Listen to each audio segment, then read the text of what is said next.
پر مجھے हैरानगी हमारी हुकूमत पर कि अपने नंबर करने के लिए एक दूसरे की टांगे खींच रहे और ये नहीं सोच रहे हैं कि हमारे 3 करोड़ मुस्लिम भाई, पाकिस्तानी भाई इतने दर्द अंगेज अंदाज में जिंदगी गुजार रहे हैं। मैं कहता हूं मुझे शर्म आती है, मुझे शर्म आती है कि मुझे शर्म आती है। और ये महीना जो रबीउल अव्वल का महीना है, मैं कहता हूं मैं तमाम हुकूमती बेंचेस से भी, मैं कहता हूं अपोजिशन बेंचेस से भी, मैं कहता हूं हमारे कौमी रहनुमा हैं जो मेरे लिए तमाम काबिल इज्जत हैं। मैं उन तमाम कौमी रहनुमाओं की इज्जत करता हूं, चाहे मोहतरम नवाज शरीफ साहब हो, चाहे जरदारी साहब हो, चाहे इमरान खान साहब हो, चाहे मौलाना साहब हो फजल रहमान। मैं उनसे कहता हूं कि आपको रसूल अल्लाह की कसम है कि इस मौके पर मुत्तहद हो जाए। मैं आपके सामने झोली फैलाता हूं कि पाकिस्तान की तरक्की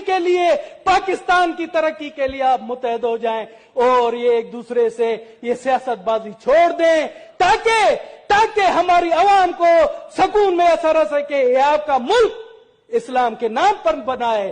आप बुलंदो बांग दावे करते हैं कि हम इस्लाम का किला बनाएंगे। इस हालत में आप लोग इस्लाम का किला बनाएंगे? एक गैर मुस्लिम की हैसियत से मैं आपको चैलेंज करता हूं कि मुझे शर्म आ रही है, मेरा दिल जल रहा है कि आप लोग कहां जा रहे हैं। आप जब इस्लाम का किला बनाना चाहते हैं तो ये हशर है आपका।